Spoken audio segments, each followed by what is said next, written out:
Welcome to the Athletic FC podcast with me, Ayo Akinwolere. Bournemouth's Antoine Semenyo has a release clause of £65 million as revealed by the Athletic's David Ornstein. He could be on the move in January. So who wants him and where could he end up? All right, in with us today in the studio, we've got Dan Kilpatrick. We've also got David Ornstein and also Clarke with his Manchester United / Ghanaian hat on with us as well today. All right, David, come on, man. Transfer window doesn't even open for another 42 days. And you've already dropped an Ornstein transfer bomber. I mean, Semenyo only signed a new contract. I think it was back in July. So how long have you been working on this little story of yours? Yeah, well, I think it was quite clear at the time that Semenyo signed that deal, which came as a bit of a surprise because it was in the summer transfer window when clubs such as Manchester United and Tottenham were circling for him, and then bang, and fair play to Bournemouth on that front. But you immediately thought to yourself, what have they done to convince him to sign? Aside from a really good team and manager and project and set of teammates, it felt a bit unusual. And the obvious assumption is that they've inserted a release clause or they've got an understanding with him that next summer you can make your move. And so you still get your outcome and we get the best of you and you continue to develop here. And they've got a great relationship. But no one knew for sure. Then in more recent weeks, I think, bits and bobs did come out about the existence of a release clause, which I don't think took many people by surprise. The question was, well, what value is it at? Because there were reports saying Bournemouth are going to want £100 million for him. He's one of the Premier League, European football's informed players so far this season, goals and assists and the impact that he's shown down at Dean Court. I was there on the opening night of the season when Liverpool hosted Bournemouth, and he was absolutely electric and sensational and should have been on the winning team, despite what he faced that night, the alleged racist abuse, and in awe of him. So it was clear that this was going to be a talking point coming into the January transfer window. And then, we established and corroborated and then revealed on The Athletic that release clause stands at £65 million. It's applicable immediately, so the January transfer window, some had suggested it was only available next summer. No, January it becomes live for a certain period of time, we must hasten to add, which I imagine with these things is in and around the first 10 days of the window, and that then gives a couple of weeks for Bournemouth to find a replacement if indeed it is activated. And if it isn't, then it puts them in a really strong position to keep him until the summer because they're under no obligation to negotiate. I think they've taken a really mature and professional stance to this, Bournemouth. They accept he wouldn't have signed the new deal if they hadn't agreed to this. So it was a common sense thing to do. Now it comes round to the fact that it may be activated, but only for a certain period of time. So clubs better get their skates on if they're going to do so.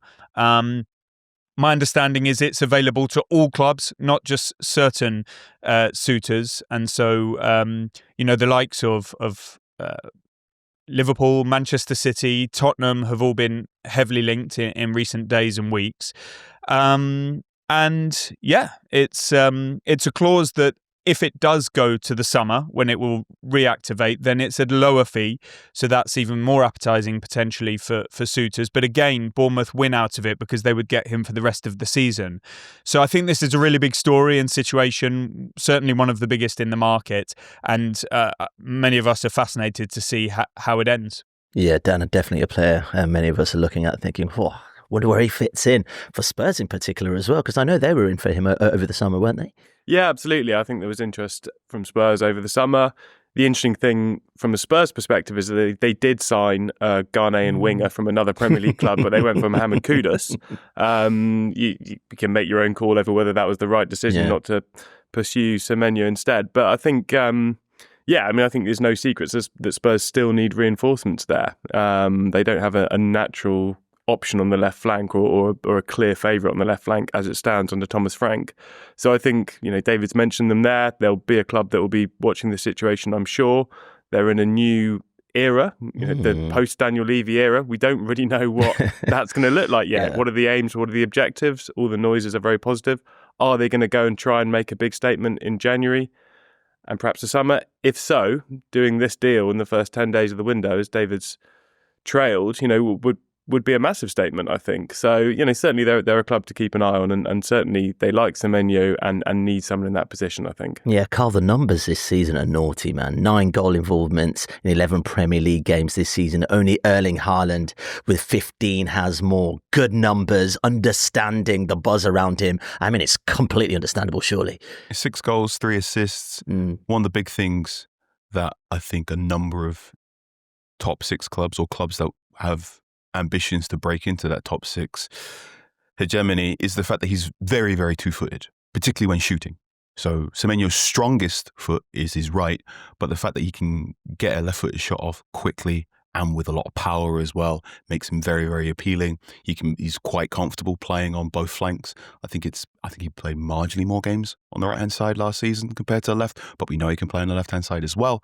And the fact that as part of Iraola's system, he is a hard-working and diligent presser. He can defend from the front. So this ticks off a lot of boxes for those clubs that are looking for someone who can offer something in that sort of inside forward role.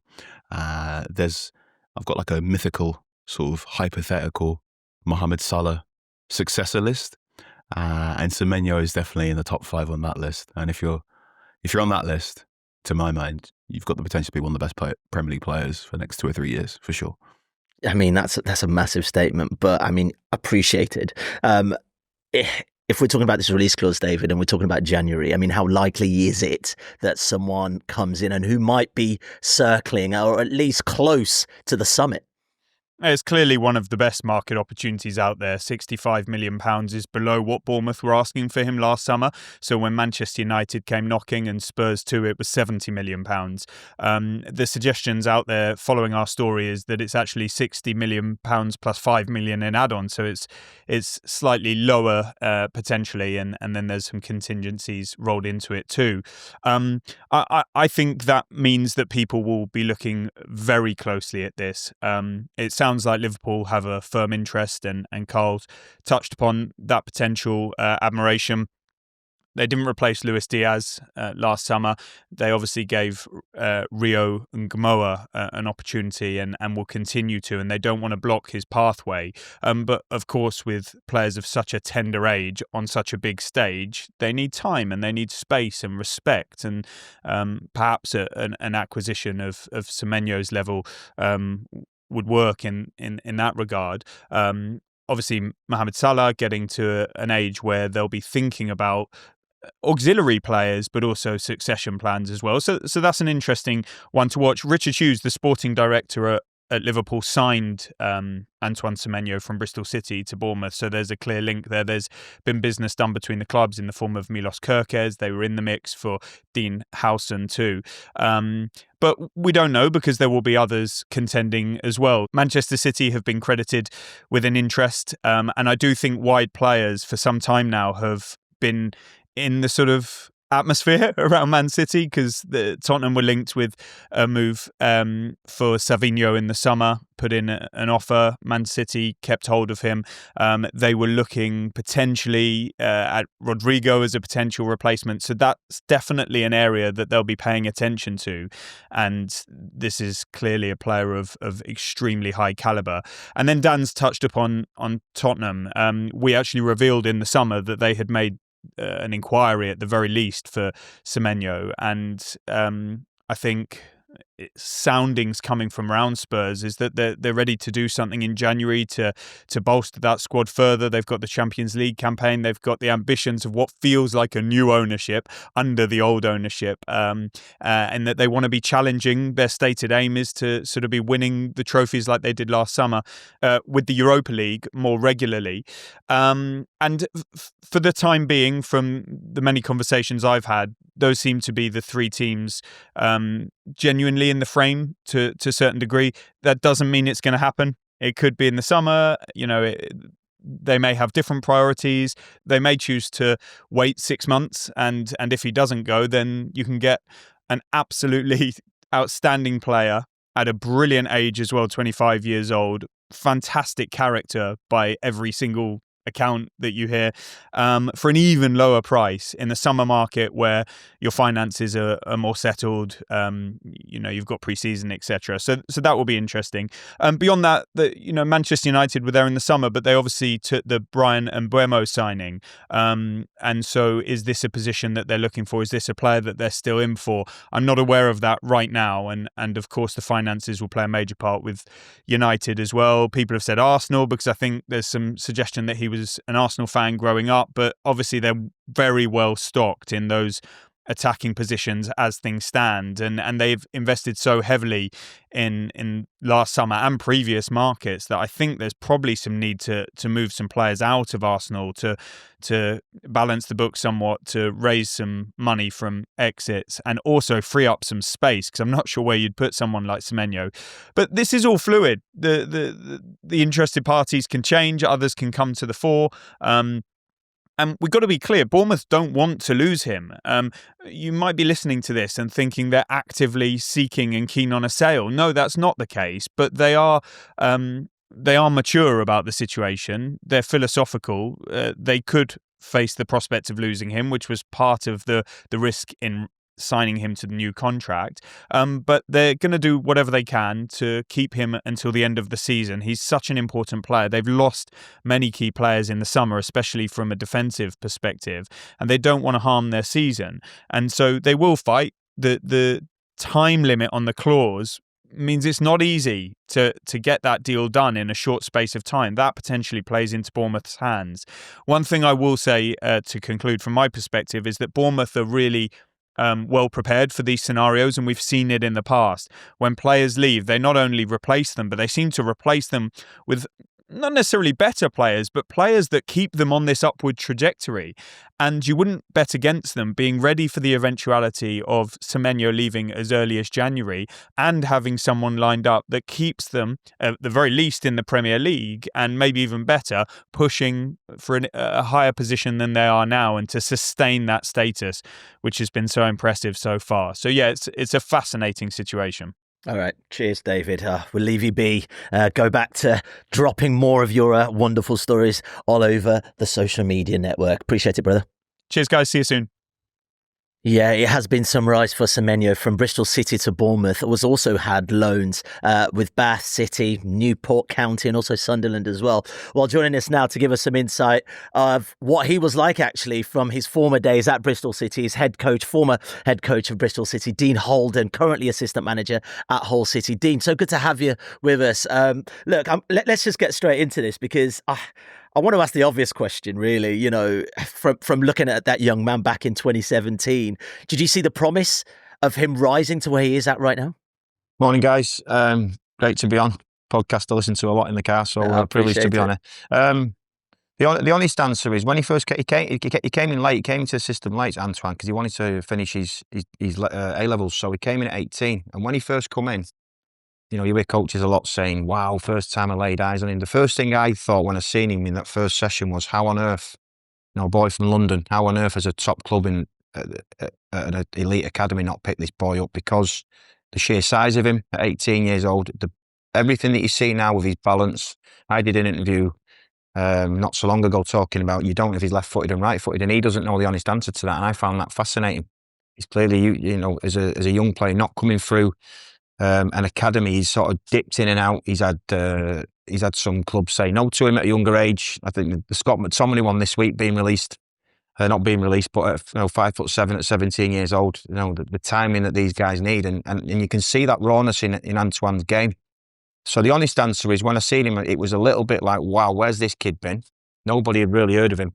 And how far can he go? And that was where the sort of the individual coaching, the IDP, the individual development program sort of work kicked in with him. But the raw attributes, the pace, the power, the balance, which I think is key to the way that he plays, because the speed that he travels, we're all there. We're there to see. I don't think any coach can kind of take any credit for that. That was there in the way that he played. Mr. Holden, can I ask to elaborate a little bit on that balance? Because not everyone is able to sort of run at that sort of speed. How do you sort of spot that balance and sense and sense. Well, of he was a balance. champion skier when up until he was. No, he wasn't. I'm joking. He was. I don't know where he gets that from, other than coming up against. He played a lot when he was younger, and this is, I think, the key thing for a coach when you first work with these young players is trying to get that connection with them. And for me, anyway, what's his story? Where's he come from? You're trying to get on a common ground. Who's his support? Who's his favourite player? All this type of stuff. Trying to get that trust and that.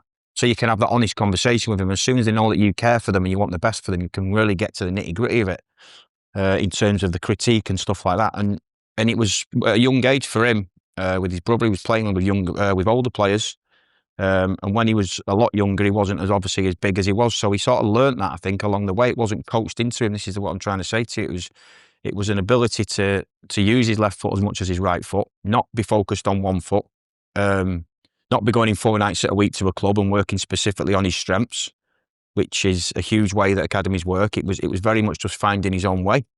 And I think that's really set him up now for a shot at what he's got, which is playing in the Premier League at such a young age and with all this attention on him. I'm really pleased for him that the attention is now coming on him. It won't faze him one bit. I think he deserves to be playing in the Premier League. I think he potentially deserves, and you don't do Bournemouth a disservice, a wonderful football club, but there's a lot of noise around the fee that could be available to take him. If I was a head coach in the Premier League, I'd be badgering my sporting director, my owner, every second of every day. And that's right from Pep Guardiola at Man City right through the Premier League to try and take this kid, because he can go even further.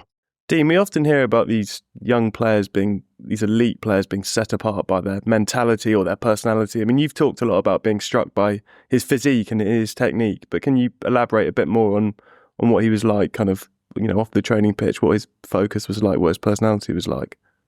Quite quiet, really comfortable in his own skin. Again, not affected. I feel like I'm having a bash at academies here. I'm not affected. Not affected. Only because I watched a documentary not so long ago on this young tennis player who'd been a world beater from the age of 12 and got to 16 and travelled the country with his siblings and mum and dad and got to 16 and didn't want to do it anymore. Just lost the love.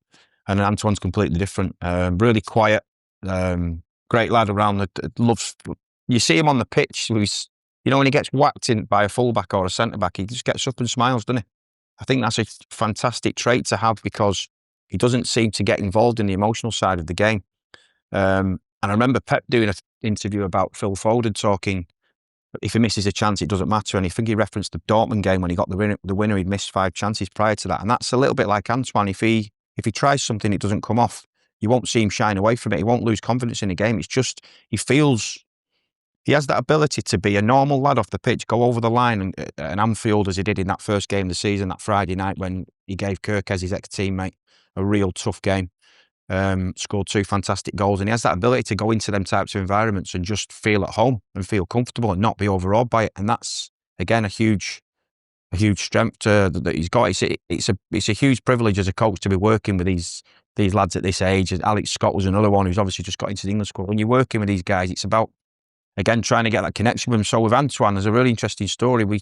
I sat with him, who's your favourite player? We talked about Thierry Henry. And I think there's 2 things when you look at what can get into that next level is, so he's got the pace, he's got the power, he's got the balance, he can play off both feet. That's clear to see. How can we get this kid to, I believe that 5 years ago, to the Premier League, but not just to the Premier League, to the top of the Premier League? And for me, there was 2 key things with it, and it was the timing of his action. So a lot of the time, he'd find space to run into, and he'd push it, and he'd run, and he'd outpace the opponent. And if they got back, if there was a quick guy getting back in, he'd outstrength them, and he'd find a way to get in on goal. What we needed to work out was, when he gets to the Premier League, most defenders are going to be as quick as him. And there's going to be some big, strong centre-backs, Canate, Van Dijk, all these type, Diaz, who are going to be as strong as him. So it was about the timing of it. And you'll see in that Liverpool game, I'm referencing the first game of the season, his second goal, when they win the ball, he's stood on the edge of his own box, he wins the ball and he drives into the space. He takes Canate to a place where he doesn't really want to go. If you watch Canate as a defender, he's backing off and he's taking in one side of the box, creating the space, and he could have easily slid 2 teammates in. And he checks at the last moment, fires it in with his left foot. And the other one was when he's working in the tighter area, when he can't rely on his pace and his power. At times he was probably a little bit scruffy, a little bit raw, but he'd always be able to take a bad touch and then outstrength the next guy and then win it back and bundle his way through. So again, it was about taking the defender places he doesn't want to go. If there's a defender right tight to him, can you go that way to come short? get your shoulders forward to face him up. 'Cause once he faces him up, they're in trouble because they can go both sides. And they were the two key things. But there was a funny story where we were talking about Henry and we were showing clips, and then we sat with him clips of the next couple of games. He wasn't quite picking it up, and I was showing him there's a really famous clip. It's a magic trick where you're basically showing, as I don't know much about magician. I've just listened to a podcast with Stephen Bartlett this morning, a guy called Oz, some American guy who's a mentalist, talking about mind control. It's a fascinating stuff. And it's literally about, you can't read someone's mind, but it's about taking the viewer to somewhere, and then you're doing the trick over here. And that's and I believe a lot about that in storytelling, in coaching, because if you asked him now, he'd remember that story because it's such a ridiculous thing. If you storytell, it's easy to remember. So all of a sudden he's taking Konate in that example here, knowing he's going to go there, as opposed to just driving into the space and Konate out, seeing him off with his own speed. So I suppose a little insight into the things that we worked on in that early period. Yeah, Carl, do you think he's gone up a level this season?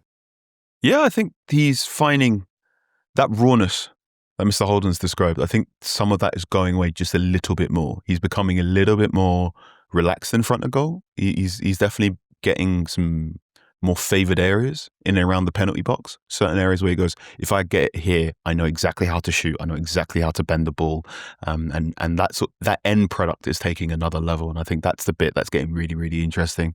And then also the two-footedness is just a big thing. And to hear Mr. Holden describe him as being so two-footed so early on at his time at Bristol. I mean, how do you, when a player arrives like that and they can go both ways with both feet, what's your step as a coach to sort of develop that? I think the efficiency towards goal, which does come, as you just said, with the rawness and sometimes a scruffy touch here and there. But he's got great feet and he can wriggle himself out of moments. For me, 11 goals, I think 11 games. He got 6 goals, 3 assists. I had a little look this morning, done my research. He scored 2 doubles and he scored a double at Anfield. He scored a double against Leeds. So decent numbers, playing off the side particularly. Can he increase them? And also, I think as a strength, what we've not touched on is his versatility. He can play fantastic off the left, where he played a lot for me. He destroyed Kirkes off the right in that first game at Anfield, and he can play as a 9. So, or a false 9, as people talk about nowadays. So there's 3 or 4 positions there where if you're thinking about bringing him in, one player you can utilise in them moments. And the biggest thing for me, and the reason I think he can play in any team, in any style, which again is a huge advantage to him, is that he can play for a Bournemouth who high press, because not only has he got the anaerobic speed, got the aerobic capacity to repeatedly sprint and chase down a fullback, and then he goes back to centre-back and he can repeatedly press. He can obviously break free, as he did in that Liverpool game, counter-attacking with his speed, but he can play in a team that has loads of the ball like a Man City, and he can break down a block. And that's why I think you can't just go, he's perfect for a Man City or he's perfect for a Bournemouth, 2 ends of the spectrum. I think he can play for both. And I think, again, that's a huge advantage. Yeah. Dan, very quickly, as we're talking about loan spells, and I can't help but think about someone like Harry Kane with your Spurs hat on, and what those loan spells inevitably created was a goal machine, a goal monster. How important do you think that sort of, because no player's timeline is the same, right? Like Semnyo, clearly there were times where he needed to go elsewhere just to find his feet. How important do you think that is for young players? Yeah, I think Dean said it very well. He said everyone's journey is different, but Kane is the best example probably of someone that went out on loan and had all these loans in the Football League and I guess got toughened up by it and served him really well. Again, Dean touched on it, but you look at the England team that's probably going to start the first game at the World Cup next summer.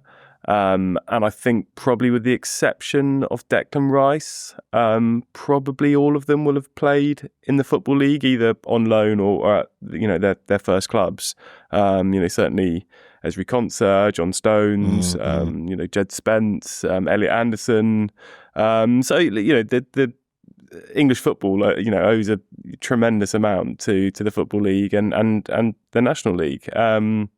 I think it's hugely important. It's not always the way, but I think seemingly more often than not for these players, having that experience, having that game time, is enormously beneficial to kind of fulfilling their potential and reaching the levels we're seeing from Semenyo now. People think football's different than a lot of industries. Like I go in somewhere, I went into Charlton as a manager, an organisation that's not doing so great? How do you turn it around? So it's like taking over a restaurant that's failing. The food's probably not great. Maybe the security staff aren't great. The prices are too high. Whatever the problems are, you've got to go in amongst it. Football's really quite the same in many aspects. And with the loan system, I see it like it's a little bit like college. So how many 19, 20-year-olds do you see in elite business organisations running a business, being the top dog in that organisation, the CEO? Or so for me, you do your academy or your YTS, as it used to be. That's your college. That's where you're learning. Then you're going into your university, which is the first couple of years as a pro, and it might involve a Bath City or a lower league club to have these experiences before you go into the elite environment. You look at a pilot, you look at a brain scientist, the surgeons, the top guys who I've got the most respect for. What age do they normally get to that level at? And they've had 10 years of studying before they've even come close to being in the pressure environment of an operating theatre, saving someone's life. A lot of people need the time. They need time to fail, and they don't need to be ridiculed and, right, he's never going to play for us again. They need to learn from them mistakes and come back stronger. And that's how I sort of try to simplify the game for the people that are not in amongst the middle of it. Okay, Dean, before you go, I'm just going to put you on the spot super quickly. If you were Semenyo right now, obviously January might not happen in terms of a move. You said he could play anywhere. Where would you be thinking as a player? Manchester City, Liverpool, Tottenham Hotspur, Manchester United? I mean, all these names have been are on the list. What do you reckon from a player's perspective? We still speak quite a lot, so I'll certainly be trying to pull him towards a Man United direction, because as obviously as a kid, as supporting Man United, I would love to see him there, and I think he's a player that could play for Man United. I think for Antoine, he has to look where he's going to go and win trophies. Where's he going to go and win the most trophies? And for me, I'd go and play under Pep Guardiola. If I could go back and put my boots on, I'd be playing under Pep. I think he's an absolute genius. That's not doing a disservice to anybody else. I think he's a fantastic manager, and he's got a great ability to win trophies in the next sort of 4 or 5 years of his career. What is he, 26 in January? She's got plenty of time ahead of him. Yeah, honestly, Dean, this has been an absolute joy. I really appreciate you joining us. It felt like a leadership conference by the end of it, but I thoroughly appreciate your insight and knowledge, man. Really, really well worth it. Thanks so much. Thanks for having me on, fellas. Yeah, Carl, I see you got involved in a piece on The Athletic looking at where Semenyo would best fit in. Dean Holden wants him at Manchester United. I can see you licking your lips at that. Come on, make the pitch. He could be brilliant at United, couldn't he? Oh, it'd be fun. Look, if a Ghanaian player of Semenyo's quality signed for Manchester United, I'd be running down the streets in celebration. Get in. The Semenyo situation is really, really interesting because, as David Ornstein's already explained, Manchester United had a look in the summer. They were quoted a price of 70 million. Or close to 70 million, and United said no, and then ended up paying more than 70 million for Bryan Mbeumo anyway. And yet, there might be an opportunity again for Semenyo. I think the interesting thing there is, do you think they can afford him though? Real talk. I think they can afford him in the summer. There's maybe 65 million in the summer there. The noises I'm hearing in and around United sound like a January window will be more about getting, if they are going to make signings in January, it's about getting a body in the style of Sabitzer or Valvekos rather than getting a premium player. United rarely spend big in January now. I think the memories of the Alexis Sanchez deal weigh just a little bit heavy there. The intriguing thing about Semenyo is because United signed Matheus Cunha and Bryan Mbeumo for the number 10 positions, if Semenyo was to arrive, you're spending 65 million or there or thereabouts for a player who, to get him in the starting lineup, would most likely have to play as a wing-back. Now, should you spend that much money on a player of that much quality and ask him to play wing-back? Your mileage may vary there. I think Semenyo could do a job there, and just because you're playing wing-back doesn't necessarily mean you're going to spend all of your time in your own half rather than in the opponent's goal. United are right now playing a very fast, direct style of football, and Ruben Amorim last season talked about having wingers that are more offensive than defensive. So there is definitely scope for at least one attacking wing-back. And what we're seeing this season already is it appears to be Amad Diallo. If that player could become Antoine Semenyo, you could play him on the left or on the right, and then you have a more defensive wing-back, and then you sort of have a very, very potent counter-attacking option.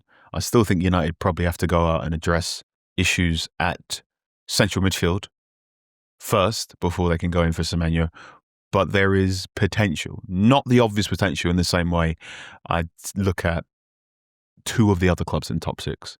But I'd love for it to happen. I have no idea if it would happen. And if it did happen, it'd require quite a bit of training time to get all of those attacking players on the field. But it'd be fun, wouldn't it? And also a player that won't be going to AFCON. Sorry, it's me. Why are you doing that? One in there. Why are you doing that? Just had to shove that one. I'm really sorry. I brought up the World Cup qualification for Nigeria. Why are you doing this? You were going to do that. I knew you were going to do that. So I just thought I'd get ahead of you. Okay. Dan, I don't know. All these names are being thrown around team-wise. Rarely would I say from an Arsenal perspective, I'm pitching for Spurs on this one. I actually think this could be a really good deal if Spurs could get a player of this calibre. Yeah, it would be a brilliant deal for Spurs. I think, as I mentioned at the top, we just don't really know what Spurs' aims and ambitions and strategy and policy is going to be. It feels like a new ownership, even though technically it's not. We're in the post-Daniel Levy era. But what Spurs have done in the transfer market over the last few years is been opportunistic. We saw them try to sign Gibbs White from Nottingham Forest because he had a release clause. That didn't work out. But they'll definitely be looking at this situation, I think, and thinking, hold on, we don't have to do a bidding war with City or Liverpool potentially because we can meet the release clause, on the first day of January if we want.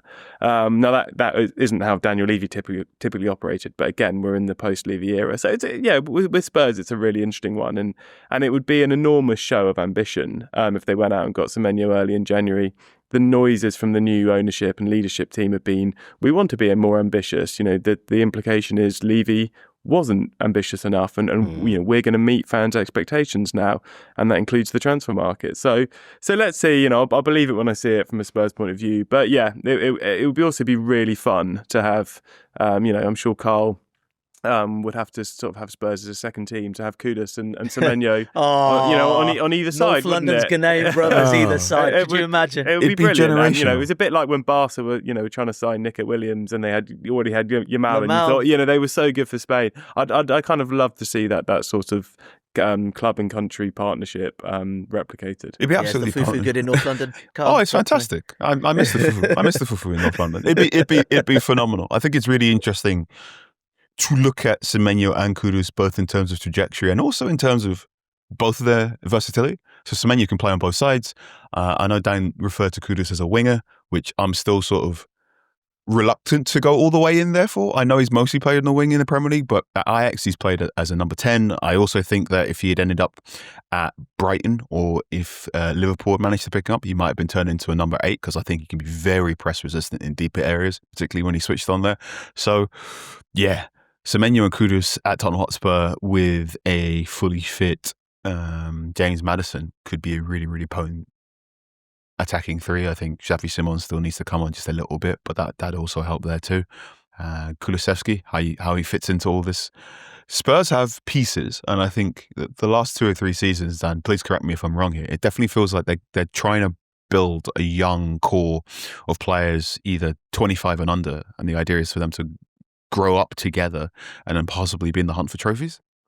Yeah, I think that's fair to say. They've got Bergvall, Archie Gray, Pape Sarr. They have got a young core of promising, exciting players. Semenyo would be the kind of jewel in that crown, I think, and a much more peak age than some of those other players. And I think certainly, back to Kudus here, he's the best player they've signed over the last couple of seasons. He's certainly the best of their summer business so far. So I'm absolutely all for it, and I'll message you when Semnyo signs on January 1st. Okay. Well, so you heard it here first, and we haven't even talked about Liverpool or Manchester City in more depth, but we know what they offer for a player of that calibre. Gents, appreciate your time. Carl, got to let you go, and also Dan, thank you. David, who joined us earlier, and also Dean as well. Thanks for joining us, guys, and also thank you guys for watching. We'll be back soon. For more from the Athletic FC podcast, make sure you like and subscribe to the channel. We've got top journalists like David Ornstein, Matt Slater, Adam Crafton, Carl Anka, and plenty more through the entire season. Make sure you don't miss an episode of the Athletic FC. You can get it wherever you get your podcasts from.